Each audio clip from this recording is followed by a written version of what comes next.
नमस्कार दोस्तों, एक बार फिर हाजिर हूँ और एक नए वीडियो को लेकर। आज की वीडियो में हम लोग एक रोमांटिक ड्रामा मूवी को एक्सप्लेन करने वाले हैं। इस मूवी के कहानी में हम लोग एक भूतम नाम के शैतान को देखेंगे जो कि काम वासना का देवता था। उसके गुस्से से बचने के लिए गांव वाले उसे हर साल एक कुंवारी लड़की भेंट किया करते थी ताकि भूतम उस लड़की के साथ एंजॉय करें और गाँव वालों को बख्श दे। यह प्रथा कई सालों से चली आ रही थी। एक दिन इसी तरह इस गाँव के मुखिया की बेटी, जिसका नाम जोई था, भूतम के पास जाने के लिए उसकी बारी आती है। लेकिन जोई के शरीर में एक परी की आत्मा थी। गांव वाले जोई को डोली में बिठाकर भूतम के गुफा तक ले जाते हैं। इसके बाद भूतम जोई को लेकर गुफा के अंदर जाता है और इसके बाद क्या होता है ये हम आगे इस वीडियो में देखेंगे। इस मूवी की शुरुआत एक खूबसूरत लड़की सियोन से होती है जो कि एक परी है जिसे देवताओं ने लोगों के काम वासना को दूर करने के लिए और शैतान कामदेव से उनकी रक्षा करने के लिए धरती पर भेजा है। लेकिन धरती पर आने के बाद सियोन भूतम नाम के एक आदमी के प्यार में पड़ जाती है और लोगों के कामदेव से रक्षा करने के बजाय वो खुद ही कामदेव के साथ अपनी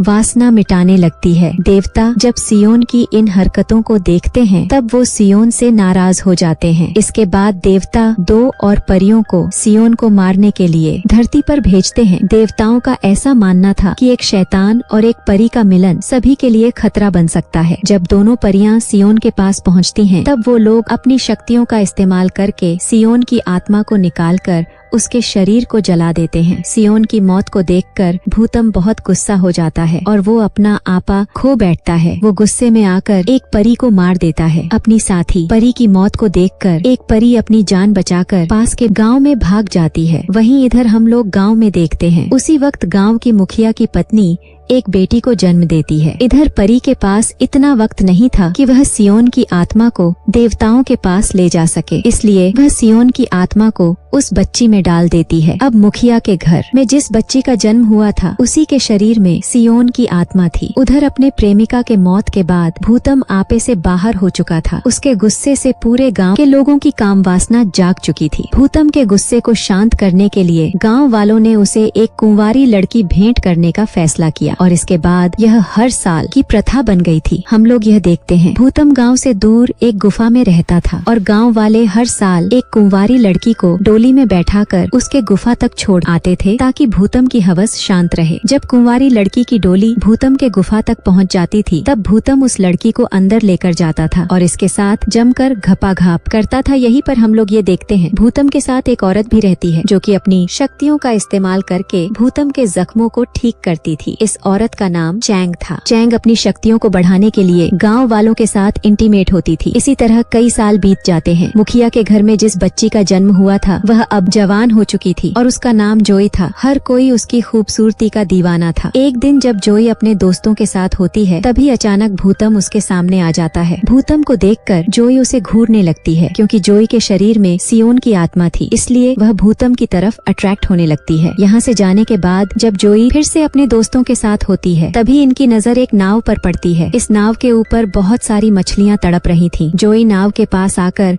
उन मछलियों को पानी में छोड़ देती है, लेकिन तभी पानी से एक जवान लड़का बाहर आता है। उस लड़के को अचानक यहाँ देखकर जोई बहुत डर जाती है और अपने दोस्तों के साथ यहाँ से भाग जाती है। इस लड़के का नाम सेन होता है। वह अपनी बहन के साथ यहाँ मछलियाँ पकड़ने के लिए आया था। इधर हम लोग गाँव वालों को देखते हैं। वह सभी लोग मिलकर यह फैसला कर रहे थे इस साल कौन सी लड़की को भूतम को भेंट किया जाए। इस बात का फैसला गाँव वाले लॉटरी के जरिए करती हैं। इस बार लॉटरी में जोई का नाम आया था। जोई का नाम देखकर उसकी माँ रोने लगती है। वह अपने पति से ये कहती है, तुम तो इस गांव के मुखिया हो और तुम अपनी बेटी को वहां जाने से रोक सकते हो, लेकिन मुखिया ऐसा करने से मना कर देता है। वह कहता है इस गांव का यह नियम है और हमें नियम का पालन करना होगा। वहीं इधर हम लोग जोई को देखते हैं। वो एक लोहार के पास आती है और यहाँ आकर अपने चाकू को तेज करवाती है। तभी सेन यहाँ आकर उससे बात करने की कोशिश करता है, लेकिन जोई उसकी बातों का जवाब नहीं देती है क्योंकि वो भूतम के पास जाने वाली थी और इसलिए वह बहुत डरी हुई थी। इसके बाद वो अपना चाकू लेकर यहाँ से चली जाती है। जैसे ही यहाँ रात होती है गांव वाले जोई को एक डोली में बिठाकर भूतम के गुफा में ले जाती हैं। डोली उठाने वालों में सेन भी होता है, लेकिन वो इस बात से अनजान था कि अंदर जोई है। रास्ते में जाते समय जोई का चाकू गिर जाता है। सेन इस चाकू को उठाता है और वो इस चाकू को देखकर यह समझ जाता है कि अंदर जोई है। जोई को देखकर सेन बहुत दुखी होता है, क्योंकि वो अब जोई को पसंद करता था। इसके बाद सब लोग जोई को लेकर भूतम की गुफा तक पहुंच जाते हैं और सभी लोग यहाँ से भाग जाते हैं। घर आने के बाद सेन जोई के बारे में ही सोच रहा था। वहीं दूसरी ओर हम लोग भूतम को देखते हैं। वो काफी गुस्से में होता है, लेकिन जोई को देखते ही उसका गुस्सा शांत हो जाता है, क्योंकि उसे जोई में सियोन दिखाई दे रही थी। भूतम को देखकर जोई भी अपना चाकू नीचे फेंक देती है। इसके बाद जोई भूतम के पास जाती है। भूतम जब जोई को गुफा के अंदर ले जाने लगता है, तभी सेन यहाँ पहुँचकर उस पर हमला कर देता है और जोई को अपने साथ गांव में वापस ले आता है। सेन की बहादुरी देखकर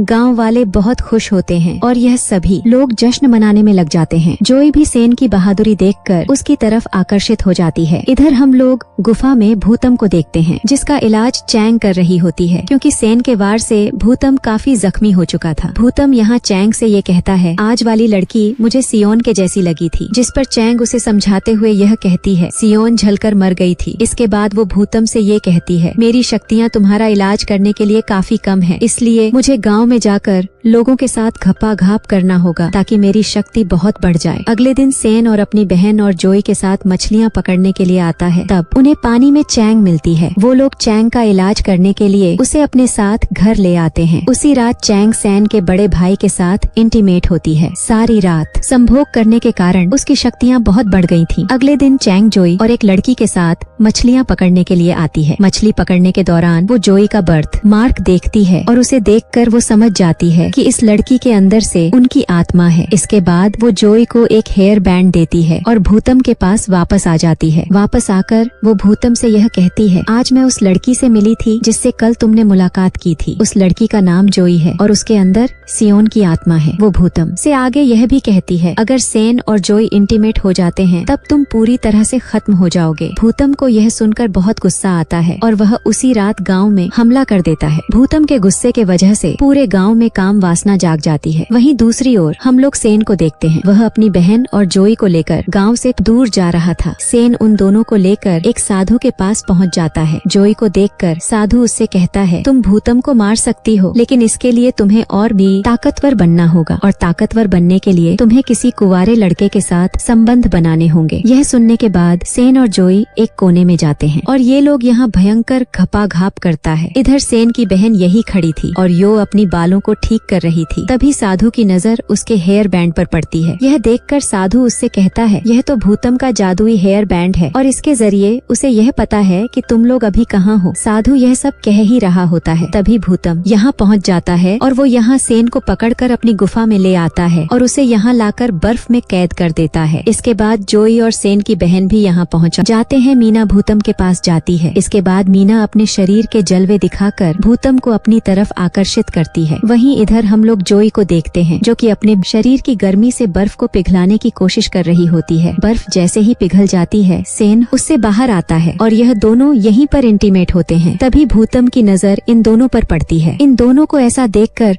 वो बहुत गुस्सा हो जाता है और वो सेन को मारने के लिए उसकी तरफ तलवार फेंकता है, लेकिन जोई तलवार के सामने आ जाती है। भूतम की तलवार जोई के उसी निशान पर जाकर लगती है जहाँ पर सियोन की आत्मा थी। तलवार लगने की वजह से सियोन की आत्मा वहाँ से निकल जाती है। सियोन को अपने सामने देखकर भूतम बहुत खुश होता है और उसे लेकर वो यहाँ से गायब हो जाता है और यहीं पर ये कहानी खत्म हो जाती है। अगर आपको ये कहानी अच्छी लगी हो तब एक लाइक जरूर कर देना और ऐसे ही वीडियोस देखने के लिए मेरे चैनल को जरूर सब्सक्राइब कर लेना। तो मिलते हैं नेक्स्ट वीडियो में। धन्यवाद।